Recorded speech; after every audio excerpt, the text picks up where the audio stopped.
Galloway's Nutrition and Eye Care with our ECLO Glen.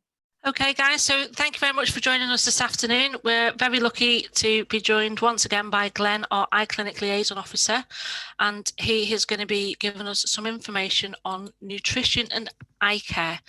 Thanks very much, Glenn, and over to you. Thank you very much, Jenny.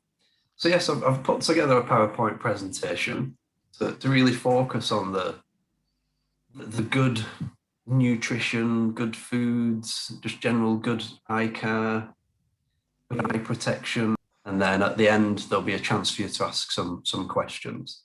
So if you can follow it on screen, obviously please do, but if you can't, I will be speaking through everything that is on screen.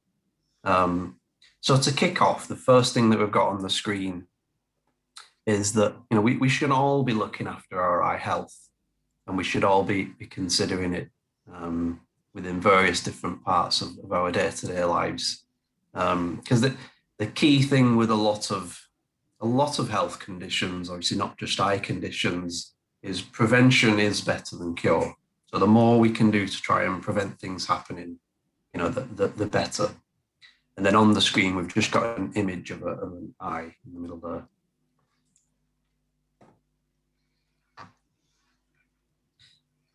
So as I say, the focus of the presentation is to look at tips on nutrition, some different foods that are good for having healthy eyes, some things that you can do to try and reduce those risks and cut out any risks. We're going to raise awareness of eye protection, and we're going to look at how to maintain good eye care. And then, as I say, at the end, there'll be a chance for you to ask some questions.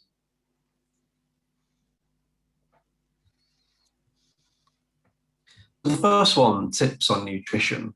There are key things that are in foods and in some supplements and various things like that seem to be good for vision, for your eye.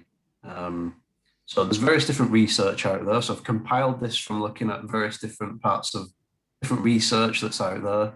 Some information for this has come from the NHS. Some has come from the Royal College of Ophthalmology. Some has come from the Macular Society. And I've tried to put it all together into some of this. So the key information in here is that oxidants is quite a harmful thing vision-wise. Oxidants is a general thing that means that we age quicker. So you may have heard of it in terms of, you sometimes see on these adverts for skincare and things like that. You'll hear things mentioned around oxidants, or the opposite to that is antioxidants. So as I've mentioned here, antioxidants is then the key bit that we want to try and get more of into our diet. And then obviously that is something that will hopefully battle against the oxidants that can age us quicker. So some of the things that are then antioxidants are some key vitamins. So on here we've got vitamins A, C, and E. They tend to be the more popular vitamins that are antioxidants. So the more of that you can get into your diet, generally, the healthier you're going to be able to keep your body, and obviously included in that is your eyes. Some other things that are really good for battling against the aging process and just generally making you healthier in overall is these carotenoids. So the main carotenoids that are researched in terms of good for your vision tend to be, one is called lutein, one is called zeaxanthin, and then there's another one called mesozeaxanthin. Those three combined are what they tend to call macular pigment. So these can be found at the back of your eye. But the key thing is that we need these, but they're not actually things that your body doesn't produce them. So they're things that have to be consumed particularly lutein and zeaxanthin. The body doesn't produce them naturally, so we have to actually consume them. It's said that generally, for example, lutein is something that it's said, and there's some research out there that says on average we should try and get around about 10 milligrams of lutein into our diet a day. And it seems to say research-wise that most diets of people in this country, we usually probably only get around about 3 milligrams into our diet. So it's something for people to consider in terms of, for healthier eyes, we perhaps need to consider doing more to try and get a bit more into our diets. And the key thing with this is that if you're going to change your diet, it is something that you would have to speak to your GP about. So if you're going to consider a big change in your diet, or if you're going to consider actually looking into taking these as supplements, and speaking to your GP, an optician, maybe next time you're in the eye clinic, ask an ophthalmologist, and then obviously you can ask some questions about making those changes. Some others are zinc, and also we have vitamins D, and omega-3. So they're other things that are good and healthy things to get more of in your diet. And as I say, these are things that we can perhaps change diets and consume more through diet, or you can perhaps look into taking them as supplements. But as I say, the note from myself and from Galloway's is it's not something we can advise on. The idea is we're giving the information, and then you perhaps take that information away and speak to a professional, i.e., as I say, a GP, for example, and ask some questions around which is the best supplement, perhaps, or run through, some changes you're potentially going to make with your diet. So then the next slide that I have is then focusing on foods. So we've mentioned some key nutrition that we need to get into our diet and consume more of potentially. These are then some key things that we can actually add to the diet. So in terms of when I mentioned a moment ago, it's researched that 10 milligrams of lutein per day would be seen as a very good amount to try and consume. So then putting that into perspective in terms of how much is actually in some certain foods, these are all per 100 grams, each of these. So kale, it says for 100 grams of kale, you're going to consume 11.4 milligrams of lutein. So you're actually consuming that amount of kale means you're actually over the recommended amount that you would potentially need. Red peppers says 8.5 milligrams in 100 grams of red peppers. Spinach has 7.9 milligrams. Lettuce contains 4.7. Leek contains 3.6. And then broccoli has 3.3 milligrams.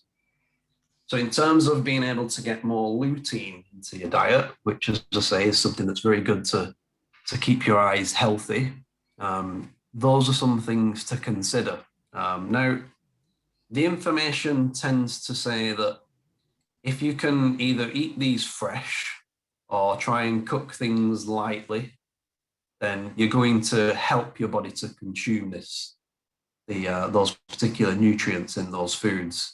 The flip side to that is if you overcook some of this, then you really reduce the amount of goodness, the amount of nutrition that you'll consume from that particular, meal. So then I've got another page coming up on foods as well.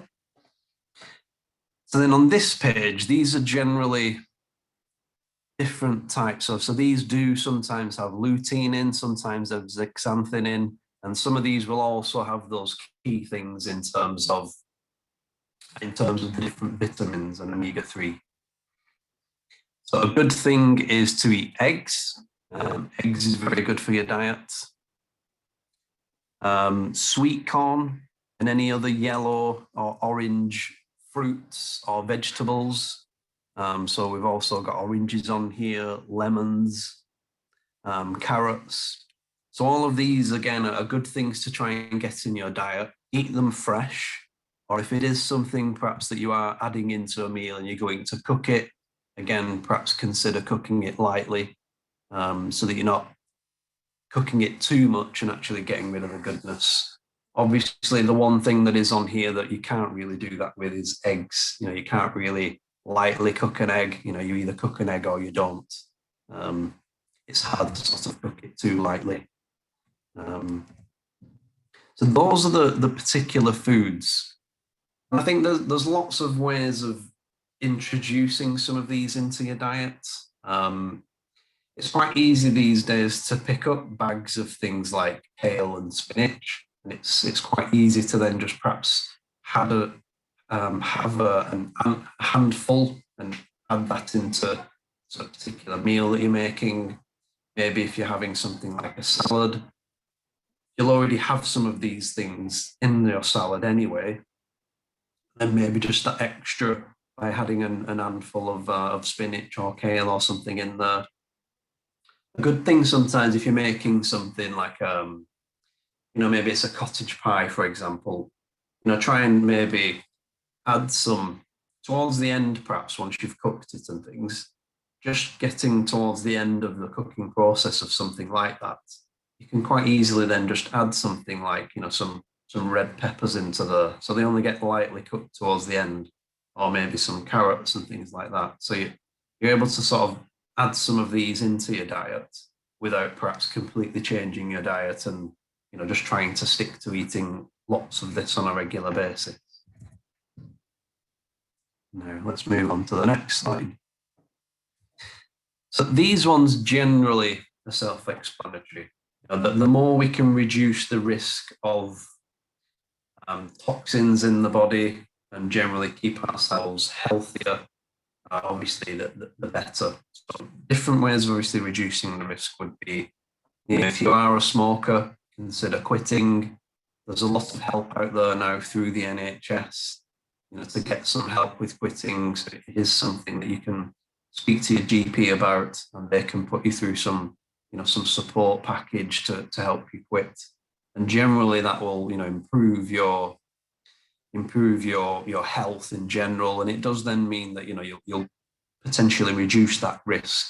It says that if you're a smoker, you're probably 4 times more at risk than the rest of the population of developing something like a cataracts or something like age-related macular degeneration.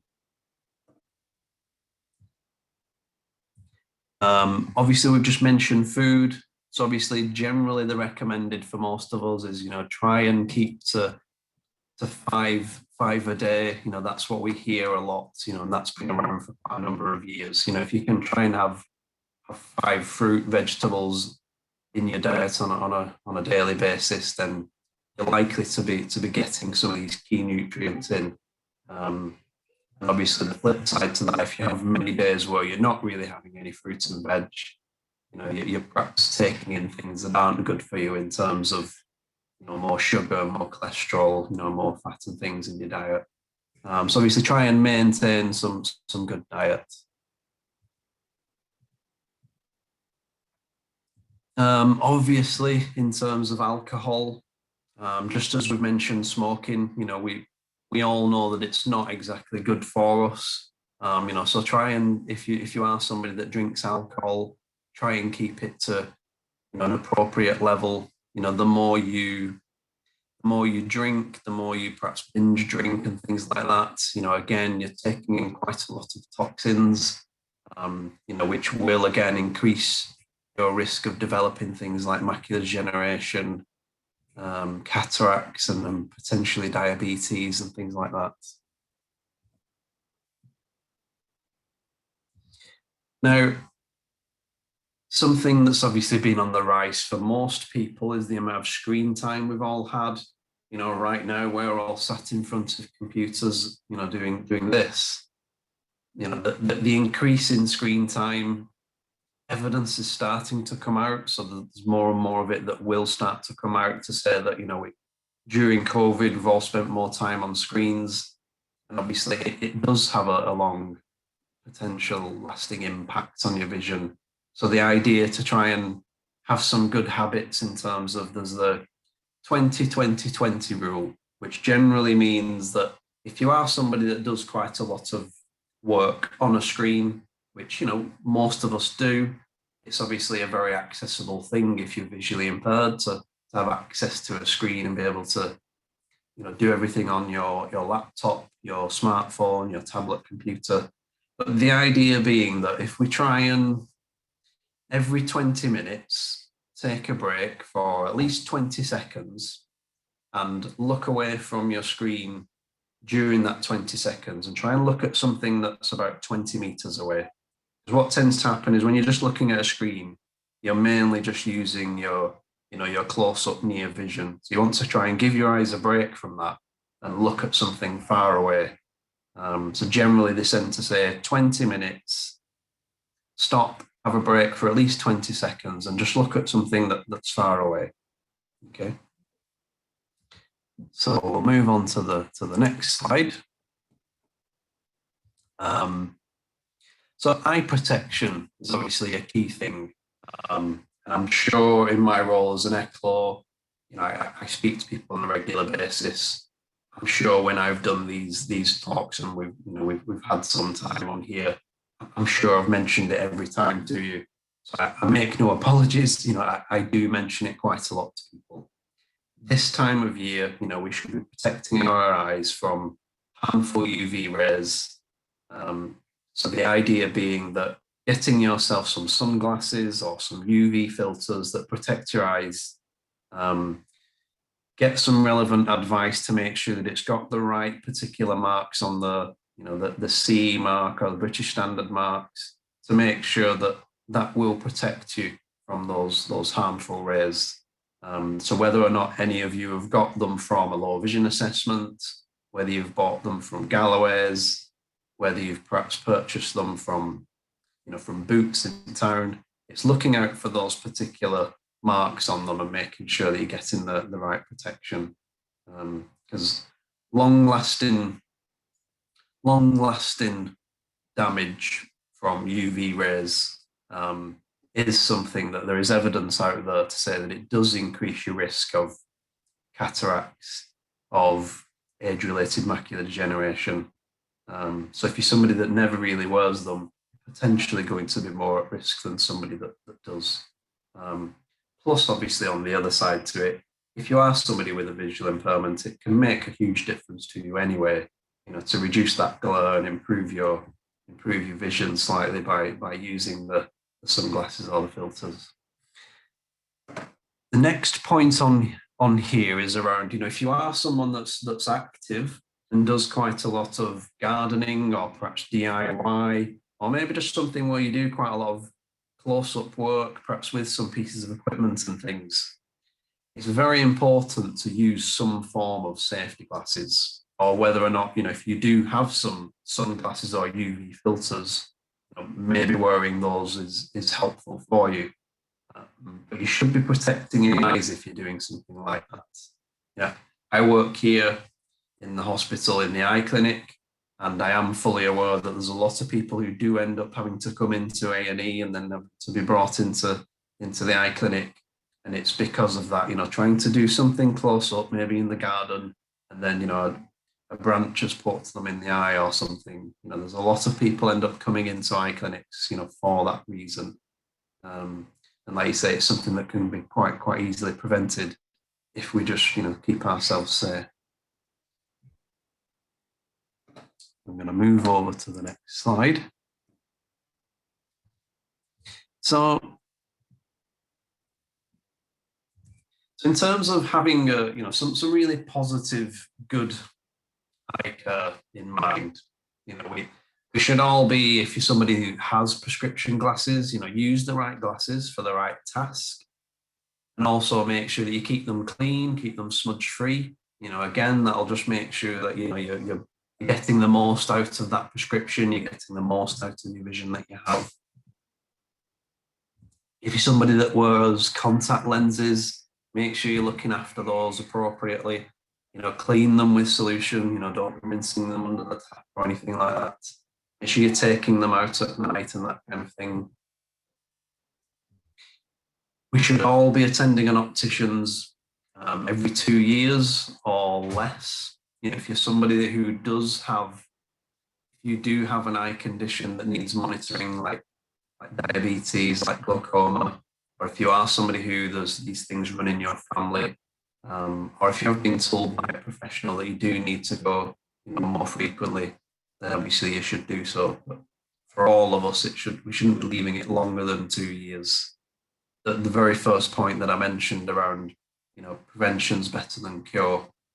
If there is anything untoward happening in the eye, it will certainly be spotted from an optician, and then you'll go down the relevant pathway to get some support with that particular issue. As I just mentioned, if you are somebody who has diabetes, if you are somebody who has something like glaucoma, make sure you're taking your medications appropriately, whether that's eye drops, whether that's insulin, the various different treatments and things that are out there. If you are struggling with them, get some support. My role as an ECLO, I can support people with some better technique in terms of eye drops, for example. Diabetic screening services are out there. So if you are struggling with managing your diabetes, and maybe it is because you're not quite able to use an insulin pen, for example, they can work with you on that and try and get some better solutions. The key thing then out there in terms of if any of the eye care issues are quite urgent, maybe if you do suddenly notice that you have some blurring in your vision, some spots that they're not just floaters, it's something that's there and stays and isn't going, maybe a sort of dark curtain comes over your vision in pain, any of these types of things, then we should do something about them. GP and optician quite often is the first port of call for most people, but obviously sometimes this may be out of hours, so you can ring NHS 111, you can get yourself to A&E. So if this is something that needs urgently looking at, it's not worth putting off. Make sure you do something about that. And then we'll move on. We'll move on to some questions. So I've given you a very quick overview there of nutrition, of food, of just general good eye care tips. Does anybody have any questions? I just wondered if there was a brand you could recommend, because you hear that some of these brands have very little of the substance that you need in them. Which brand can you really rely on? I think that's where it is a difficult situation in terms of myself and Galloway's. We don't recommend any brands. What we've done is in this presentation, there's the information here of the ideal things that you want to have in some form of supplement. So then hopefully you could speak to perhaps a pharmacist and explain that, these are some things that you want to get into your diet. Have a conversation perhaps with the pharmacist around, is this good for you as an individual? And then they should, read through what's in that particular supplement and tell you which one is best for you. Because you're right, there is a lot of different brands out there. I'm aware of a variety of different ones. So yeah, it's a case of having a conversation, with your GP or perhaps with the pharmacist and see which one best suits you. Yeah, I'd echo that, especially if you're on other medications for anything, because the other things within your vitamins or even some foods and medications don't work well together. So seeking medical and expertise advice is always the route to go. We will just point you in that right direction. Well, I do eat kale and spinach and carrots and most of the things. I just don't eat eggs and that. And I do take vitamin tablets. And have had macular degeneration for about 6 or 7 years, but I've only been taking the vitamin tablets, Vitae, for 2 years, and my prescription hasn't changed since last year. She said to come every year. So I don't know. Whether that's helped me or not, whether. I think that is right. It's a difficult thing with anything that's a prevention method. It's quite hard to then have some evidence to say that, doing this has prevented that. Because no one can say that, if you didn't take that particular supplement, that, your vision would have just been the same anyway. But the idea is that there is research out there that says, having this into your diet, will make a difference. It is something that's then it's debatable in terms of, if you go out and buy supplements, change your diet, it doesn't necessarily mean that, you won't develop an eye condition. But it, generally will have an impact. It will make you healthier. But I say that the key point is to speak to your GP, speak to a pharmacist, an optician, and see what's best for you as an individual. Yeah, it's not going to reverse the situation, but I think aimed primarily at the younger generation whose eating habits may not be as good as it was when, each meal was meat and 2 veg and things like that. But then cooking ways have changed, whereas my mum, who's in her 70s, boils her vegetables to within an inch of their life. They just become mush. Whereas, if I do spinach or kale, they're literally blanched in and out, job done. My broccoli's not cooked for very long. It's more, I do the broccoli more in those little cups we were talking about before, the bowls, the microwavable bowls. So they're almost steamed rather than boiled. So and I find that way then that I don't overcook them.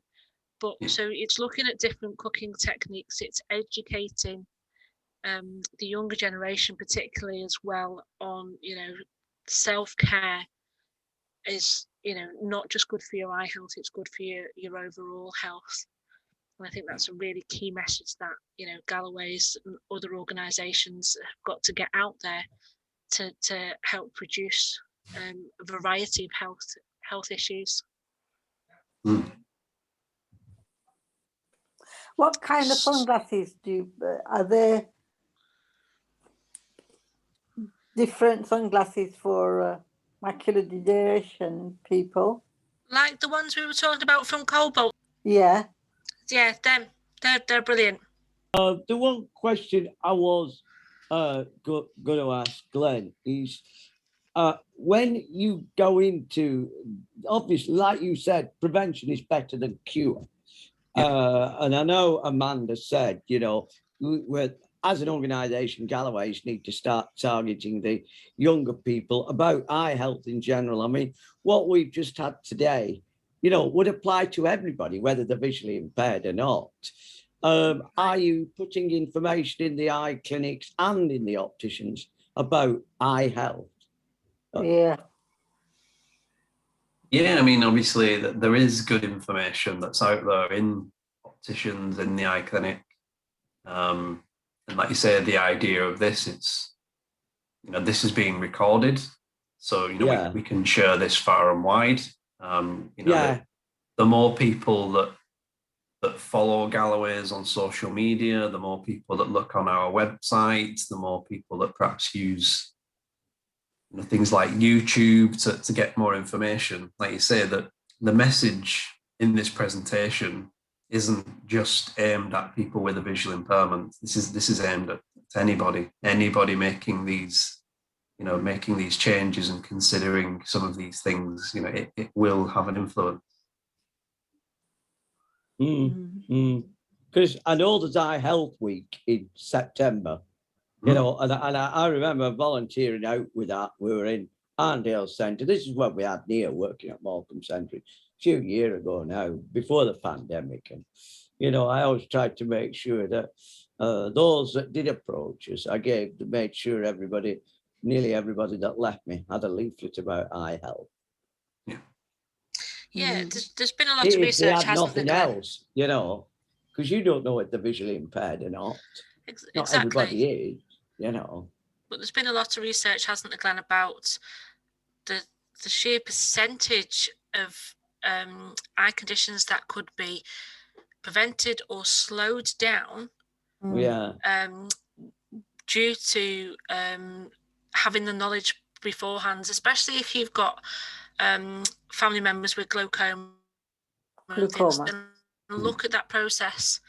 You know, can you start looking at things earlier? You know, telling your grandchildren, drumming that message through to them to say, you know, let's make sure that you're on the right track. So hopefully you either A, don't develop it, or B, if you unfortunately do develop it, then hopefully it won't be as bad as grandma's. It won't be as bad as whatever. Yeah, we regularly say that 50% of sight loss is preventable. So what we've just gone through in the presentation, if everybody, you know, implemented these types of changes, then that, you know, that percentage would decrease. Can I ask a question about the light that is harmful on these screens that we're all using? You know, for young people where the phone is never out of their hand. You know, you wonder, is there something they can wear, you know, especially if you're home working, that isn't sunglasses? Is it the UV light that comes off these screens, or I don't know? Yeah, I mean, basically, obviously, it's not UV rays that comes from a screen. You know, UV rays is ultraviolet that comes from the sun. But a lot of screens give off, say, for example, blue light. And basically, there's a variety of things that you can do on a screen. If it's maybe a smart device, say, for example, a tablet, a laptop, a smartphone, you can invert your colors. So you turn your screen so that everything is on a dark background, you know, so that can make a difference. Some people, say, for example, if you're working from home, you can get like a filter, like a screen that goes in front of your screen. That can make a difference. Some people can actually get prescription glasses that can help. The key thing is, as I mentioned, that the 20-20-20 rule of just actually giving yourself a break, you know, roughly every 20 minutes, come away for at least 20 seconds and you know, look away, you know, look out of the window, you know, wander into the garden for a bit, perhaps, you know, particularly this time of year, you know, reduce some of your screen time and actually, you know, go outside a little. Because like you say, a key thing in this presentation as well was that, you know, the exercise elements, you know, the more exercise that you can do, you know, that's going to have an impact for you as well. I must warn my granddaughter, actually. She's working from home and has been all the time before COVID started. And even when she was going into an office, she was working on a screen all the time. I must warn her about this, you know. It's something I've not thought about. Yeah, and it's something that Galloway has considered quite early on in terms of, you know, most meetings and things like this that we're doing, you know, we'll very rarely do it beyond an hour. And if we do it beyond an hour, we will make sure that there's a break where we'll literally all turn off our screens, go away, toilet break, get a refreshment, you know, and make sure we get away from the screen. Because like you say, it's an easy habit to fall into if you're busy at work, to just sit in front of your screen for hours on end. Yeah. Like I say, you know, we are aware of information is now starting to come out to show that, you know, all this screen time isn't good for us. And it can have some long-term effects. Yeah, I think also as well is, you know, the size of some of the screens now, there isn't any need for someone without sight loss to have it hanging off their end of their nose. It should be at arm's length away, but they might not have a full-blown sight loss. They might just need to tweak their text size just a little bit to make it that little bit easier to read, because the text sizes on them when you initially get your phones are really, really small. Yeah. It's almost like having small print on your documents. So, you know, encouraging people to maybe up the screen size a little bit, up the text size, a little bit, dim the brightness on your screen a little bit. All these little things that are in your settings that are so quick and easy to adjust is going to make a huge difference. Yeah. You can even set a reminder to take a break. I mean, Yes. I've actually seen a bit of software that does that. I mean, you don't need to go to that extreme. Just setting a little alarm, or, you know, perhaps on your watch or something like that, just to tell you to take a break. But it is difficult, but if we're only getting the message out to 5 teenagers in 100, that's 5 more less incidents potentially further down the line for them. So any success is better than none in my point of view. Yeah. Something I really do kind of get through to the members of Girl Guiding that I'm involved in is like, nope, you know, girls, phones away. Oh, but no, don't need that. We're going to do this. You know, especially the guiding age, they are high school, so yes, the phone is an extra limb. And I've had them put it away for a whole weekend, and they've never thought about it because I've had them that occupied.